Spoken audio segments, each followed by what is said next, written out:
Now the look on your faces look like you came here to get a little funkified. Woo! Is that true? Right on. Did you come down and you want to hit a folk? Yeah, yeah. Let's hit that one more time.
It started a while back, and I used to dance.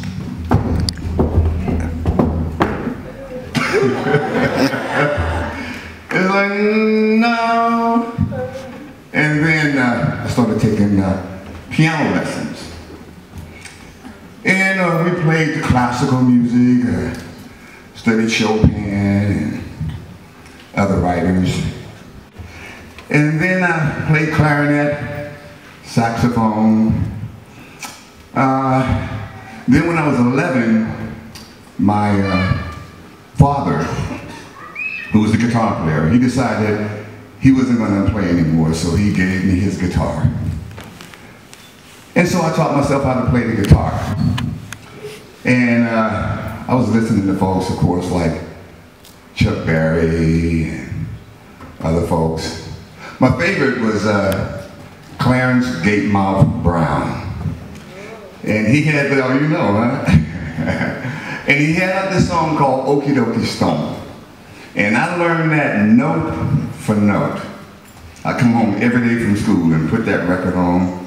And it was a 78, so the record go around real fast. And you kind of got to find the spot on the record where you left off and try not to scratch the record. Well, that spot. And I learned it, and then Ike Tina Turner came to the Bay Area. I was raised in Oakland, born in Texas, raised in Oakland, California. And they were playing at a place called the Fillmore West. And I went there, and through a friend, I was able to get an opportunity to play on stage with Ike and Tina Turner. Well, he used to play Okie Dokie Stone in his show. And so when they called me up, and they knew it in the same key too, and they counted it off, 1, 2, 1, 2, 3, and I started playing, and the band came in, and it was just kicking. That was my first experience on a big stage. After that, it turned me out. I said, I gotta do this. This is what I want to do. So that was my big influence. So guitar, I just kept on with my guitar, and then my grandmother had been raising me, but when I was 15, my mother moved back to the mainland.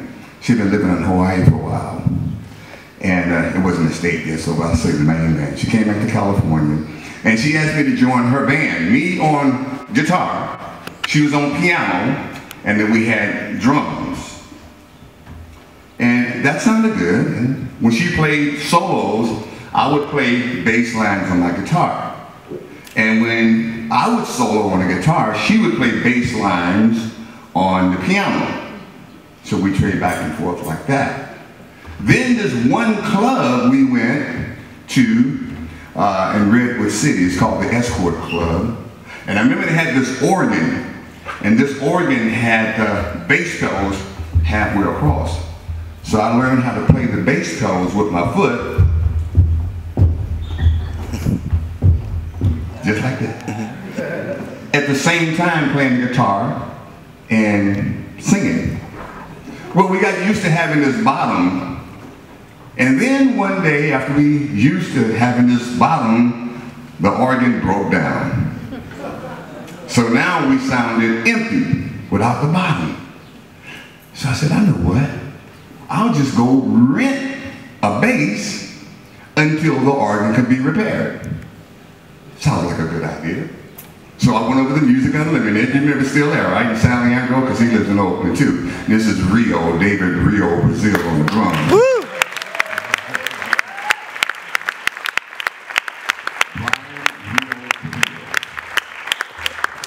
Brian Rio Brazil.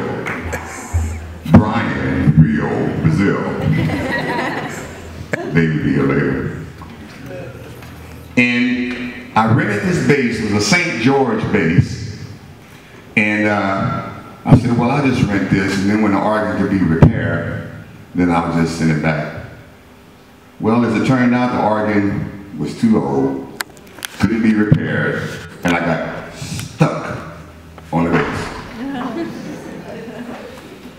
So it's like, okay, every week I'm hoping something will happen, I can get back to my guitar. And no, my mom came up with this idea. She said, you know, I'd like the group to just be me and you, no drums at all. What? So to make up for not having the drums, I would thump and pluck the strings. I would thump it to make up for not having that bass drum, and I would pluck it to make up for not having that backbeat on the snare drum. Because before, going from the upright, like that, the natural way to play the bass was like this.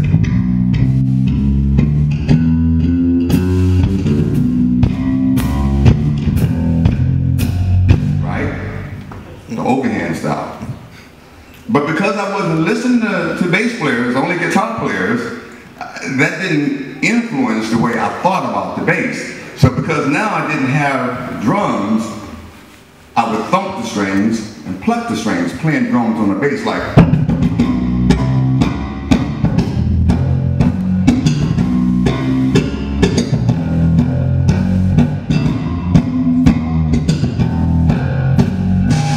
You can hear the difference, right?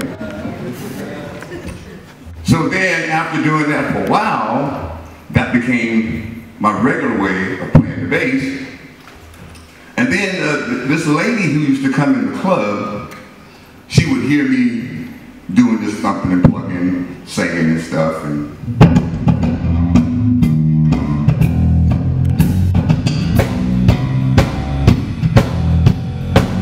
we got to sit down and have ourselves a talk. I also pack up my rags and walk. I know our goes from hand to hand.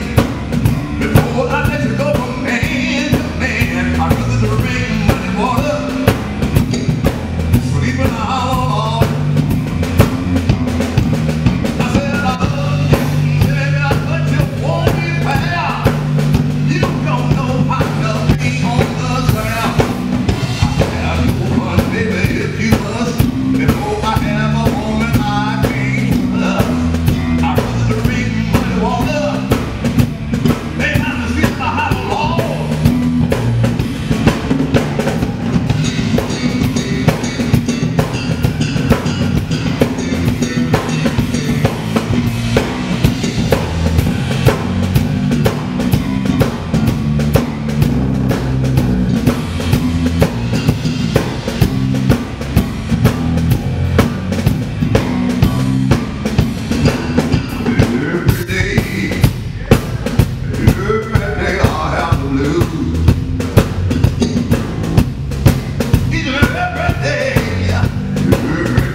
like that. And this lady who used to come in the club all the time, she was a fan of my mother and I. And I didn't know it at the time because you always had regulars, people that come on a regular basis. And she was also a fan of a disc jockey in San Francisco on radio station KSOL, a man by the name of Sly Stone. Yeah. And she heard him say one day that he was going to be starting this band. And the band didn't have a name, but she heard about that. And I found the story out much later. I didn't know her or know this at the time, but the story came to me later. She started calling the radio station, and she started telling Sly, "You gotta come down and hear this bass player. You gotta come down and hear this bass player." And through her persistence, because she kept constantly calling all the time, he finally said, "Okay, let me go down and hear what this lady is talking about." So he heard me doing my thumping and plucking, and he asked me to join his band, which later became Sly and the Family Stone. And we started rehearsals down at the house he had bought for his parents on Urbano Street over in San Francisco. We rehearsed down in the basement just about every day. Speaking of every day. And we cut our first record. We started playing gigs locally. And we cut our first record. It was a record well, the album was entitled Whole New Thing. And it did okay. And then we cut our second album.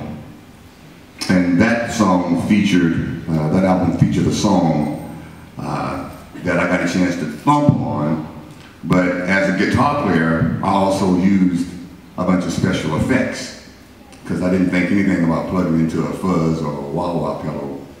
And so I experimented with effects, plugged it into a fuzz tone. It's like, hey, I like that. So when we did our first record that became a hit, a song by the title of Dance to the Music, it sounded like this. 1, 2.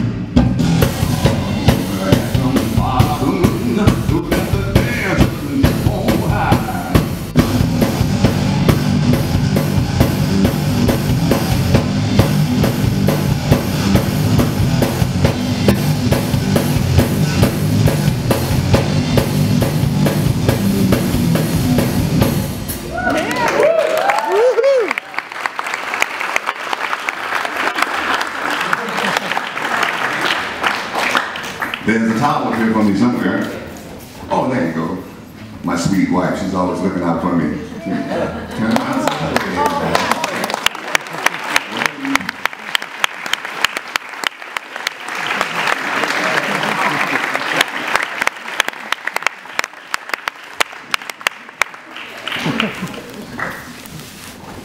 So then, we went back in the studio and started recording songs that I got a chance to do something that was kind of unique, I thought anyway, because it became the easiest song that I had ever really played on stage or live.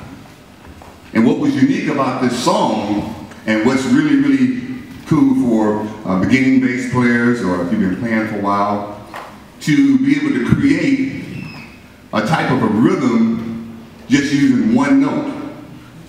Sometimes we think in terms of you have to play a whole bunch of, not always. You can take one note and make it funky. Watch.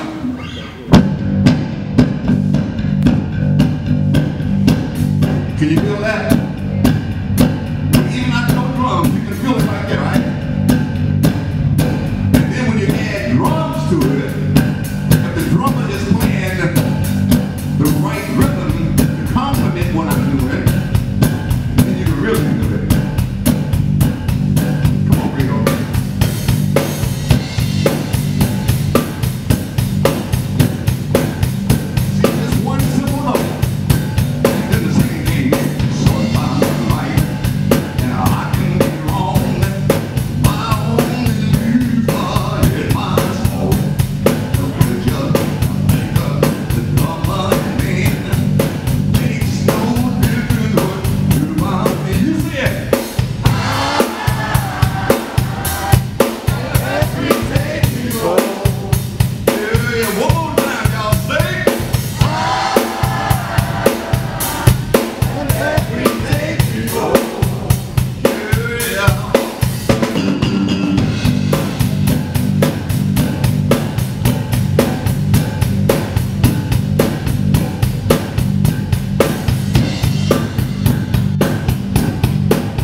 we went in and we recorded more songs.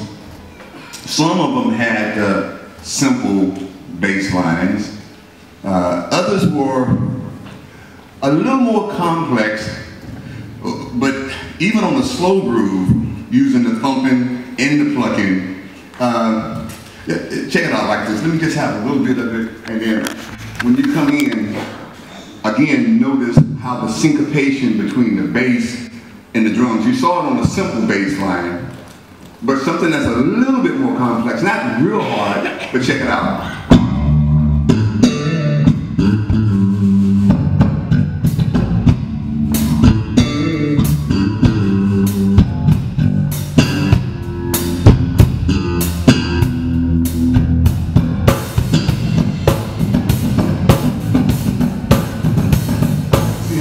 Thumping thing comes in there, the plucking thing, but also notice that you can add some emotions with the vibrato, like kind of shaking it a little bit, you know.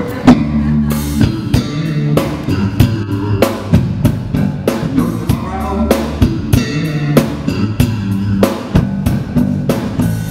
And also notice that when you slide notes, instead of going